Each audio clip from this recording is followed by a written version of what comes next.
சச்சின் இல்லனா சேவாக்கின் கதை 2008லயே தோனி முடிச்சிருப்பாரு.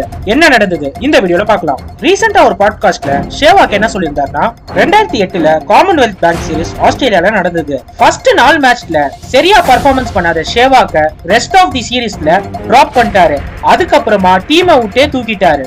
2-3 மாசமா சேவாக்கோட மனநிலை ரொம்ப மோசமாவே இருந்தது.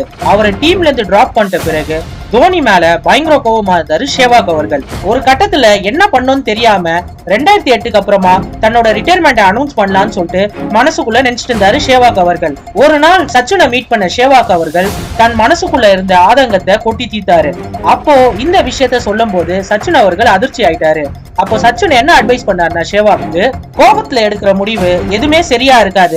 நானும் உங்களை மாதிரி தான் இருந்தேன். 2000ல ஆல்மோஸ்ட் எனக்கு எல்போ இன்ஜரி ஆயிட்டு இருக்கும் போது கிரிக்கெட்டை விட்டே ரிட்டையர் ஆயிடலாம்னு சொல்லி நினைச்சேன். தனியா யோசிச்சு பார்க்கும் போது என் வாழ்க்கையில எல்லா சந்தோஷமும் கிரிக்கெட் தான். இதை விட்டுட்டு நான் எங்க போறேன். அதுக்கப்புறமா எனக்கு கிரிக்கெட் மேல இருந்த லவ் இன்னும் அதிகமாயிடுச்சு.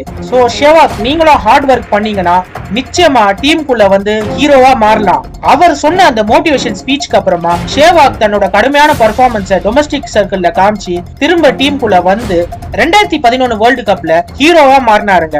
2008ல மோசமான ஃபார்ம்ல இருந்த சேவாக்க வேணாம் சொன்ன தோனி 2011 வேர்ல்டு கப்ல சேவாக்கு தான் வேணும் அப்படின்னு சொல்லி தோனி வாயால சேவாக் அவர்கள் சொல்ல வச்சாருங்க.